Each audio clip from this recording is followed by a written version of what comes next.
జారే వెలుగు రేఖలా పచ్చ పచ్చ పచ్చి మట్టి బొమ్మలా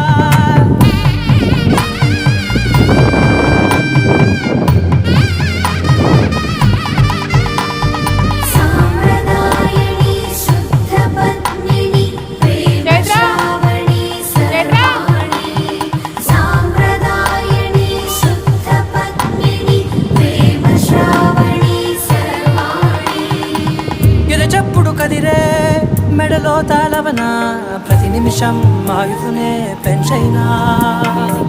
కునుకప్పుడు కుదిరే నీ కన్నులలోన కలలన్నీ కాటుకనై చదివేనా చిన్ని నవ్వు చాలే నంగ నాచి కూనాముల్లో కాలు మింగే మూతి ముడుపు దానా ఇంద్రధనసు దాచి రెండు కళ్ళల్లోనా నిద్ర చెరిపేస్తావే అర్ధరాత్రిరైనా కాశీ రాసోని